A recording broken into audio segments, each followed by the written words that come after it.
नमस्कार मित्रों, स्वागत है आप सभी का एमपीपीएससी मेंटरशिप प्रोग्राम में।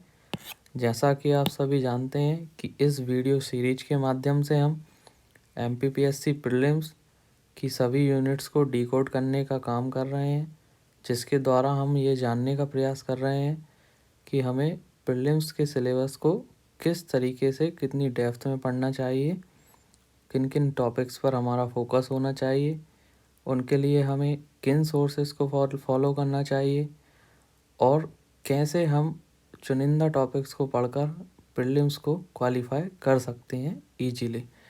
तो उसी सीरीज में मैं लगभग 8 यूनिट्स के वीडियोस अपलोड कर चुका हूं।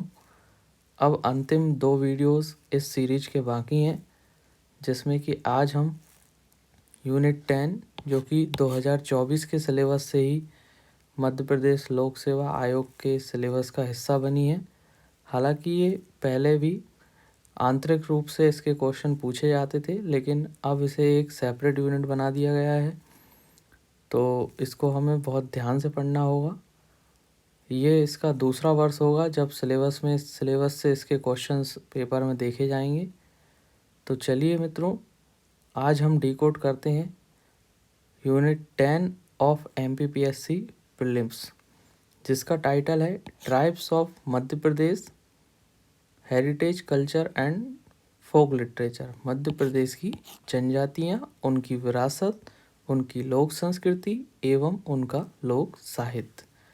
सर्वप्रथम हम चर्चा करेंगे कि हमारे सोर्सेस क्या होने चाहिए।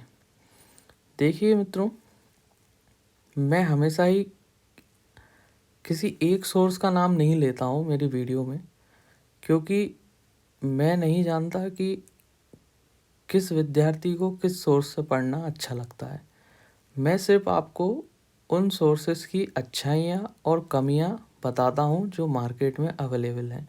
आप अपने स्वविवेक का इस्तेमाल करते हुए उन सोर्सेस को परचेज़ करें और उनका लाभ उठाएं। सर्वप्रथम बुक आती है निर्माण आईएएस की। देखिए, जो निर्माण आईएएस की बुक है वो एक कंप्लीट बुक सॉल्यूशन है। यदि कोई निर्माण आईएएस की बुक खरीद लेता है तो उसे उस बुक के अलावा इस यूनिट में कुछ भी पढ़ने की ज़रूरत नहीं है। निर्माण आईएएस ने लास्ट ईयर जब ये यूनिट शामिल की गई, यूनिट 10 एमपीपीएससी के सिलेबस में, तभी इस यूनिट की बुक लॉन्च की थी। मैंने भी उसी बुक को पढ़कर प्रीलिम्स क्लियर किया था। अब जो बुक इस बार इनने अपडेटेड निकाली है, पहली बात तो वो काफ़ी कलरफुल है, पढ़ने में थोड़ी आसान रहेगी, और इसका सेकंड एडिशन है तो इसमें एरर नहीं होंगे। फर्स्ट एडिशन में हालांकि उसमें भी कुछ ज़्यादा एरर नहीं थे, और थे भी कि नहीं ये मैं क्लियरली नहीं कह सकता, बट सेकंड एडिशन तो बहुत ही बेस्ट है। एक तो उनने उसका साइज A4 साइज कर दिया है, जिससे आप इजीली उसको गो थ्रू कर सकते हैं। और जो लास्ट ईयर जो बुक आई थी उसके पेजेस थोड़े से ब्राउनिश थे, तो वो थोड़े से पढ़ने में कठिन होते थे। अब उनने कलरफुल बुक बना दी है, तो इस बुक को आप प्रेफर कर सकते हैं। इसके पश्चात बुक आती है हमारे पास परीक्षा धाम की बुक, जो एमपीपीएससी के सभी अभ्यर्थियों का फेवरेट पब्लिकेशन है, परीक्षा धाम। देखिए, इसका लास्ट ईयर परीक्षा धाम ने इस यूनिट की बुक नहीं निकाली थी। इसी बार इन्होंने फर्स्ट एडिशन इस बुक का निकाला है। हालांकि परीक्षा धाम की विश्वसनीयता पर सवाल नहीं उठाए जा सकते, बस थोड़ी सी एक कमी रहती है उस बुक में कि बुक को शॉर्ट बनाने के लिए, कम पेजेस की बनाने के लिए थोड़े बहुत फैक्ट्स उसमें कम हो सकते हैं। लेकिन यदि आपके पास समय कम है तो आप निश्चित ही परीक्षा धाम की बुक परचेस करें और उससे अपनी यूनिट्स को कवर करें। इस बुक से आपकी यूनिट काफ़ी जल्दी इजी वे में कवर हो जाएगी। इसकी लैंग्वेज इजी रहती है, इसमें कंटेंट थोड़ा इजीली अवेलेबल रहता है, थोड़ा कंटेंट कम भी रहता है, फिल्टर्ड कंटेंट रहता है। निर्माण की बुक की खासियत बस यही है कि इसमें आपको पूरा भरपूर कंटेंट मिलेगा, कोई भी क्वेश्चन मिस होने के चांसेस नहीं होंगे, और इसके साथ आपको एमसीक्यूज़ भी काफ़ी अच्छी क्वांटिटी में मिल जाएंगे। इसके पश्चात जो MPGK की बुक है तथ्यवाण की ग्रंथम, उसमें भी उनने लास्ट में ट्राइब्स को कवर किया है, बट उतनी डिटेल में ट्राइब्स को इसमें कवर नहीं किया है जितनी डिटेल में इन दोनों बुक्स में किया गया है। तो यदि आपको ज़्यादा डिटेल में पढ़ने की इच्छा नहीं है तो आप तथ्यवाण की बुक से भी पढ़ सकते हैं। चलिए मित्रों, अब हम चर्चा करते हैं कि हमारा फोकस कहाँ होना चाहिए इस यूनिट में। जनरली अभी मैं सुनते आ रहा हूँ, जो बच्चे एग्ज़ाम देने जा रहे हैं उन्हें 10th यूनिट की बहुत ज़्यादा चिंता है। एक्सेसिवली वो इस चीज़ के ऊपर विचार कर रहे हैं कि यार 10th यूनिट कैसे कवर किया है। देखिए, मैं मानता हूँ कि ये यूनिट जो है वो काफ़ी कन्फ्यूजिंग सी यूनिट होती है। पढ़ने में तो बहुत आसान है बट याद नहीं रहता इसमें। किसी जनजाति का त्यौहार किसी जनजाति में मिक्स हो जाता है, किसी की उपजाति दूसरी उपजाति में मिक्स हो जाती है। तो आज हम यही जानने की कोशिश करेंगे कि हम लिमिटेड फोकस के साथ कैसे इस यूनिट से क्वेश्चंस में गेन कर सकते हैं। देखिए, सबसे पहला पॉइंट जो आपके सिलेबस में दिया हुआ है, हम सिलेबस के अकॉर्डिंग ही चलेंगे। वो पॉइंट है मध्य प्रदेश की जनजातियों का भौगोलिक विस्तार, जनजातियों से संबंधित संवैधानिक प्रावधान। 2 पार्ट में है, 2 हिस्सों में ये पॉइंट डिवाइडेड है। तो जनजातियों का भौगोलिक विस्तार, देखिए ये और ज़्यादा कुछ नहीं, ये एक सिंपली आप मैप से इसे समझिएगा कि कौन सी जनजाति मध्य प्रदेश के किस भौगोलिक क्षेत्र में पाई जाती है, उनका विस्तार कहाँ कहाँ पर है, किस किस एरिया में उनका विस्तार है, इस चीज़ पर विशेष ध्यान दीजिएगा। उनकी जनसंख्या कितनी है, उनकी जनसंख्या का प्रतिशत मध्य प्रदेश की जनसंख्या के कितनी प्रतिशत है, जैसे कि 21.9% हमारे मध्य प्रदेश की जनसंख्या की जो जनसंख्या का प्रतिशत है वो है जनजातीय जनसंख्या। और किस ज़िले में सबसे ज़्यादा जनजाति पाई जाती हैं, किस ज़िले में सबसे कम पाई जाती हैं, कौन सा ज़िला प्रतिशत के आधार पर टॉप पे है, और सभी के टॉप 3 ज़िले आपको याद रखने हैं। इनका लिंगानुपात कितना है, सबसे ज़्यादा लिंगानुपात कहाँ पे है, यानी कि सेक्स रेशो कितना है, ये आपको ध्यान रखना है। तो भौगोलिक विस्तार वैसे आपका ये तो फैमिलियर पॉइंट होना चाहिए, ये पॉइंट अपन पढ़ चुके हैं। कहाँ पढ़ चुके हैं आपको याद दिलाता हूँ। जब आप यूनिट 4 पढ़ रहे होंगे, उसका जो लास्ट पॉइंट है मध्य प्रदेश में जनसंख्या, जहाँ हम सेंसस पढ़ेंगे मध्य प्रदेश का, उसी पॉइंट में हम जनजाति का डाटा भी कवर कर लेते हैं। बट फिर भी यहाँ पे अलग से दिया गया है, तो थोड़ी सी डेप्थ में जाकर उनके डाटा को स्टडी कीजिएगा। इसमें एक चीज़ विशेष तौर पे आप ध्यान देना कि MP में कितने ज़िले हैं जो जनजातीय विकासखंड के अंतर्गत आते हैं। जैसे 7 संभाग हैं, 7 जनजातीय संभाग हैं, 21 जनजातीय ज़िले हैं, जिनमें 89 विकासखंड हैं। कौन सा विकासखंड किस ज़िले में आ रहा है, सर्वाधिक विकासखंड किस ज़िले में है, जैसे धार है, उसमें सबसे ज़्यादा जनजातीय विकासखंड है। तो ये जो बारीक जानकारी है, इस चीज़ पर आप ध्यान दीजिएगा। ये भौगोलिक विस्तार वाला क्वेश्चन टॉपिक, यहाँ से यदि कोई क्वेश्चन आता है तो मैं उम्मीद करता हूँ कि यदि कोई विद्यार्थी इसको पढ़ के जाएगा तो उसको कन्फ्यूज़न नहीं होगी। इस यूनिट में मैं आपको वही बताऊँगा जहाँ आपकी कन्फ्यूज़न होगी और नहीं होगी। तो जहाँ मैं बोल रहा हूँ कि नहीं होगी, इट मीन्स 100% वहाँ पे नहीं होगी कन्फ्यूज़न। इस यूनिट को मैंने बहुत डेप्थ में स्टडी किया है, 3-3 4-4 बार निर्माण IAS की बुक मैंने पढ़ी है। उससे मैंने ये जाना है कि कहाँ कन्फ्यूज़न होती है और कहाँ नहीं। और इस यूनिट में पूरा खेल ही कन्फ्यूज़न का है। यूनिट बहुत छोटी है बट कन्फ्यूज़न का खेल है। तो आप इस पॉइंट को अच्छे से कवर करिए ताकि यहाँ से कुछ आए तो गलत ना हो। इसके बाद जनजातियों से संबंधित संवैधानिक प्रावधान। देखिए, जो जनजातियों से रिलेटेड हमारे कॉन्स्टिट्यूशन में जितने भी आर्टिकल्स हैं उनको लेके कोई समिति बनाई गई, समिति ने क्या सिफारिश की, चंदा समिति कब बनी, 1950 में, 1954 में, इस तरीके से इनकी डेट्स, इनके ईयर्स, उनने जनजातियों के विषय में अपनी क्या सुझाव दिए।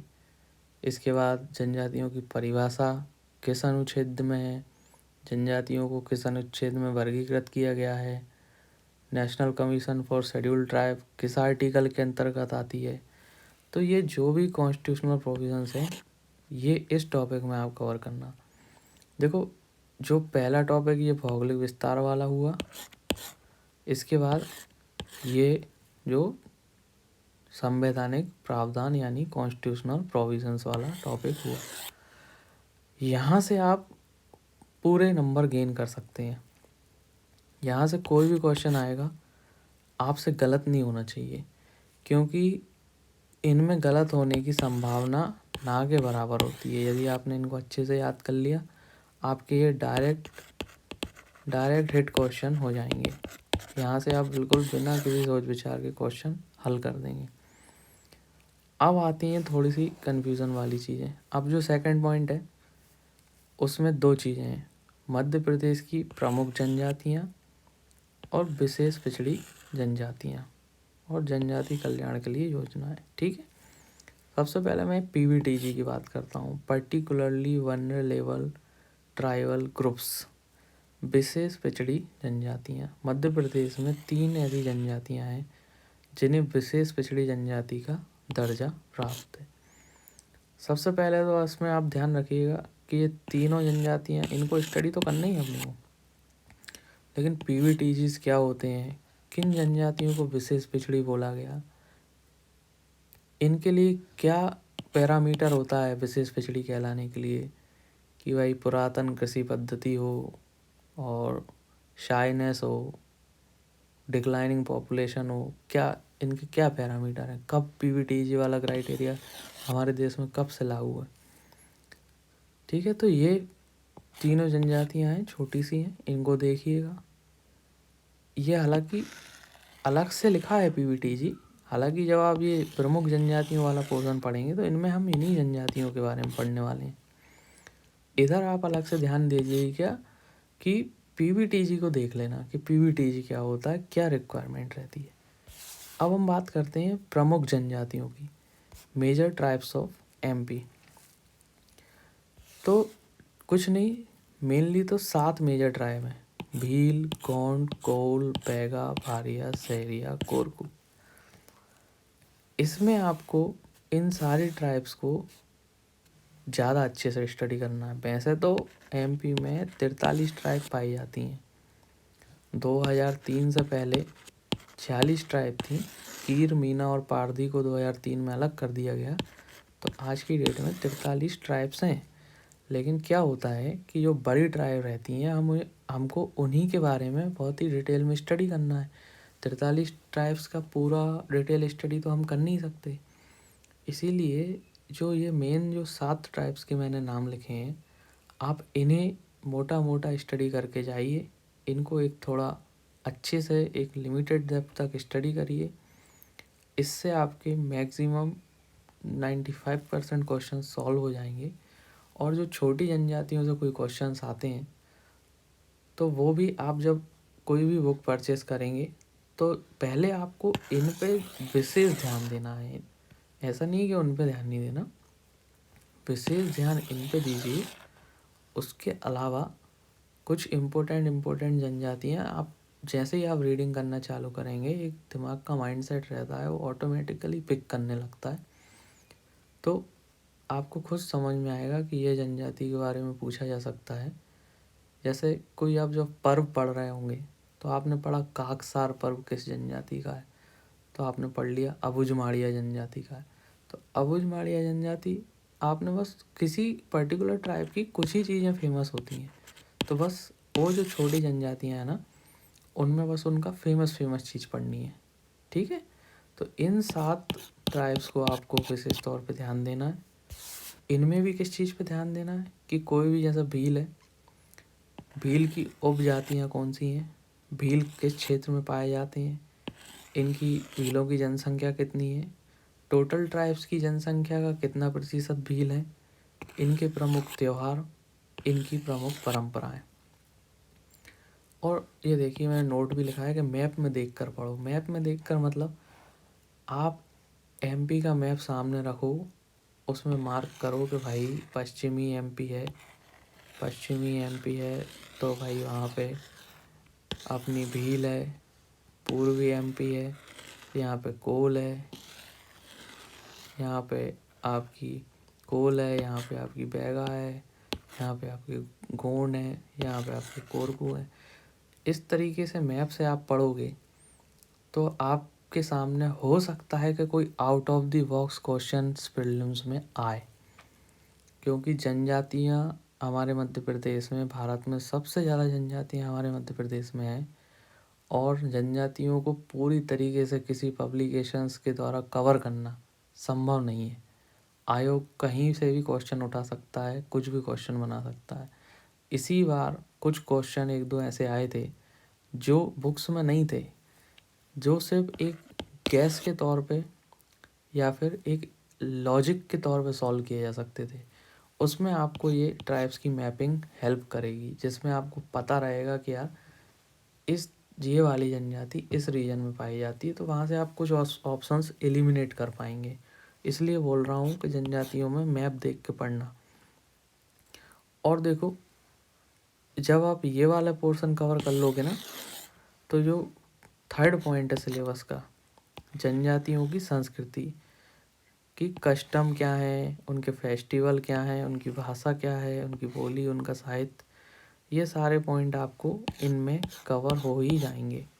ठीक है। अब जो फोर्थ पॉइंट आता है वो आता है ट्राइबल लीडर्स के बारे में। ये जो पॉइंट है ना, मध्य प्रदेश की जनजातियों का स्वतंत्रता आंदोलन में योगदान और राज्य के प्रमुख जनजातीय व्यक्तित्व। देखो, सबसे ज़्यादा 100% चांस यदि मैं किसी टॉपिक से बोलूँगा यहाँ से क्वेश्चन आने के, तो वो इसी टॉपिक से आ सकते हैं और आएंगे ही, आपको देखने मिलेंगे। आपसे पूछा जा सकता है कि टंट्या भील बलिदान दिवस कब मनाया जाता है, 4 दिसंबर, 5 दिसंबर, 16 जनवरी, कब मनाया जाता है? आपको याद होना चाहिए। टंट्या भील का संबंध मध्य प्रदेश के किस जिले से था? भीमा नायक का संबंध किस जिले से था? भीमा नायक ने बैटल ऑफ अम्बापानी कब लड़ी? शंकर शाह रघुनाथ शाह किस क्षेत्र से संबंधित थे? शंकर शाह रघुनाथ शाह का बलिदान दिवस कब मनाया जाता है? इस तरीके के क्वेश्चन पूछे जा सकते हैं। ठीक है।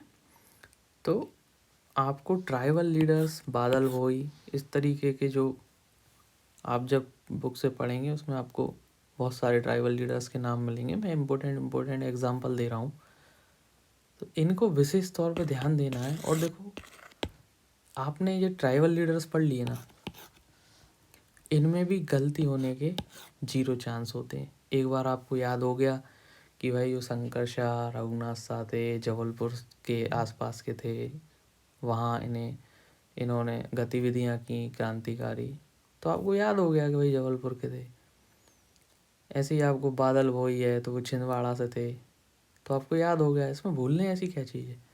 तो यहाँ आपको चांस नहीं है गलती होने का, और यहाँ से क्वेश्चन 100% आएगा। यदि 10 में से 5 क्वेश्चन ऐसे आ रहे हैं जो कठिन हैं, लेकिन 5 क्वेश्चन ऐसे हैं जो मॉडरेट हैं, तो उन मॉडरेट में 2 क्वेश्चन यहाँ से आपको मिलेंगे। ठीक है। अब इसके बाद हम आगे बढ़ते हैं। जनजातियों से संबंधित संस्थान, संग्रहालय, प्रकाशन, मतलब ट्राइब्स से रिलेटेड जो भी इंस्टीट्यूट्स हैं हमारे एमपी में, म्यूज़ियम है, पब्लिकेशंस है, वो तो इंस्टीट्यूट्स क्या होते हैं? जैसे आदिवासी लोक कला परिषद का फॉर्मेशन कब हुआ? 1980 में हुआ। इंदिरा गांधी मानव संग्रहालय की स्थापना कब हुई? 1977 में हुई। ये संग्रहालय कहाँ पे है? भोपाल में है।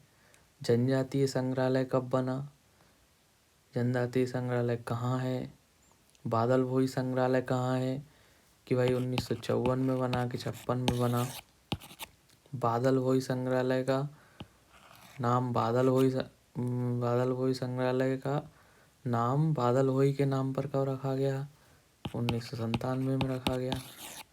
इस तरीके की चीज़ें, म्यूज़ियम, जैसे वन्या प्रकाशन, इस बार आया था क्वेश्चन। वन्या प्रकाशन जो जनजातियों से रिलेटेड आर्टिकल्स, मैगजीन्स पब्लिश करता है वो। तो इधर से भी जो क्वेश्चन आएंगे वो डायरेक्ट हिट क्वेश्चन होंगे। ईजीएस्ट पोर्शन ऑफ ट्राइब में कहूँगा इसको, क्योंकि इसमें एक बार आपने पढ़ लिया बस आपका काम हो गया। इसको बस 1-2 बार रिवाइज करना। लास्ट पॉइंट जो हमारे सिलेबस का है, मध्य प्रदेश की लोक संस्कृति एवं लोक साहित्य। देखिए, लास्ट वीडियो में ही हमने यूनिट 2 के लिए स्ट्रेटजी डिस्कस की थी। तो आप इस पॉइंट को देखिए, लोक त्योहार, लोक कलाएं, लोक साहित्य, ये आपको सेम नहीं लग रहा? ये पॉइंट बताओ। सेम ही है भैया, ऐसा हमारे सिलेबस में 3-4 जगह मिलेगा। तो पीएससी वाले थोड़ा भूल जाते हैं सिलेबस बनाते बनाते कि अपन ये चीज़ पहले भी लिख चुके हैं सिलेबस में। तो ये पॉइंट तो आपका डुप्लीकेशन हो गया है इस पॉइंट का। ये पॉइंट डबल से रिपीट हो गया है। तो इसको अपन यूनिट 2 में ही कवर कर चुके हैं। यदि आपने यूनिट 2 में कवर नहीं किया है तो आप इस यूनिट को पढ़ने के बाद यूनिट 2 में ये पॉइंट कवर कर लेना, उसमें कोई बुराई नहीं है। तो ये आराम से आप इस यूनिट को तैयार करेंगे। ये जो पॉइंट मैंने बताए हैं, जहाँ पर मैंने कन्फ्यूज़न की बात थी, ये मैंने मैप देख के पढ़ने को आपको बोला। जहाँ पे ईजीएस्ट चीज़ें थी उनको भी मैंने आपको पढ़ने को बोला। उनको किस हिसाब से पढ़ना है ये मैंने आपको समझाया। किन किन चीज़ों पे ध्यान देना है ये मैंने समझाया। देखिए, ये यूनिट या तो आपको बहुत अच्छा रिटर्न देगी या बहुत बड़ा लॉस कर देगी आपका, क्योंकि इसमें डाइवर्सिटी बहुत ज़्यादा है। तो जो मैंने एरियाज़ ऐसे बताए हैं ना जहाँ पे गलती होने की संभावना ना के बराबर है, वो तो आप ये सोच लेना कि वही वरदान है इस यूनिट का। उसी टॉपिक में से अपन को क्वेश्चन बिल्कुल भी गलत नहीं होने देने हैं। तो सबसे पहले हमें वही टॉपिक्स पे फोकस करना है। इसके बाद जो टॉपिक आपको कन्फ्यूज़न देंगे, ये जनजाति के, ये त्योहार, उपजाति और ये वाला एरिया कन्फ्यूज़ करेगा आपको, तो इनको आपको कुछ नहीं करना है। आप यदि निर्माण की बुक लेंगे तो उसमें जनजाति, जैसे ही किसी जनजाति का चैप्टर आता है तो वो शुरू के एक पन्ने में उसकी समरी देता है। तो लास्ट में कुछ मत करना है, या तो आप उस बुक में से वो पन्नी फाड़ लेना अलग से जहाँ पर उसने पूरी समरी दे रखी है हर एक जनजाति की। बस उन्हें डेली 1-2 बार देखते रहो, बस उसे देखते रहो कि बैगा की उपजाति कौन सी थी, नरोतिया थी, भरोतिया थी। इस तरीके से ये बार बार आप नाम पढ़ोगे ना तो आपके दिमाग में वो कहीं ना कहीं जगह बना लेंगे। देखो, बार बार पढ़ने से चीज़ें अपनी जगह बना लेती हैं दिमाग में। अभी एक वीडियो में बनाऊंगा कि MCQs कैसे अटेम्प्ट करने हैं, उसमें ये चीज़ें मैं आपको बताऊंगा। तो थोड़ा सा मैं जो बता रहा हूँ कि बार बार पढ़ने से चीज़ें हमारे दिमाग में जगह बना लेती हैं, और जब वो क्वेश्चन हमारे सामने आता है तो जो फर्स्ट रिस्पॉन्स रहता है वो हमारे सबकॉन्शियस से आता है। और इट इज़ द फैक्ट कि जो फर्स्ट रिस्पॉन्स होगा वो 98% चांस है कि वही आंसर है, और वहीं हम 2% डाउट कर जाते हैं और क्वेश्चन हो जाता है गलत। ठीक है मित्रों, तो ये था आज का हमारा डिस्कशन। आज का डिस्कशन हालांकि ज़्यादा बड़ा नहीं था बट महत्वपूर्ण था। आज हमने ट्राइब्स को लेके योजना बनाई कि कैसे ट्राइब्स वाली यूनिट्स को हम ख़त्म करें, कवर करें। और उम्मीद करता हूँ मैं कि आपको ये सेशंस पसंद आ रहे होंगे और इससे आपकी तैयारी थोड़ी आसान हो पाएगी। तो यदि आपको ये वीडियोस अच्छे लग रहे हैं, ये सीरीज़ अच्छी लग रही है, जिन लोगों ने पुराने वीडियोस नहीं देखे तो वो पुराने वीडियोस भी जाके देखें। लास्ट 50 डेज़ में क्या स्ट्रेटजी होनी चाहिए इसका भी वीडियो है। बाकी टोटल हमारे 9 यूनिट्स के वीडियो इस वीडियो को मिला के हो जाएंगे। तो आप इनका लाभ उठाएं, अपने मित्रों को भी इनका लाभ पहुंचाएं, ज़्यादा से ज़्यादा वीडियोस को शेयर करें, लाइक करें, कमेंट करें और सबसे महत्वपूर्ण जो चीज़ है, आप इस चैनल को सब्सक्राइब करें। इसी शुभकामना के साथ आज इस वीडियो को विराम देते हैं। मिलते हैं नेक्स्ट वीडियो में।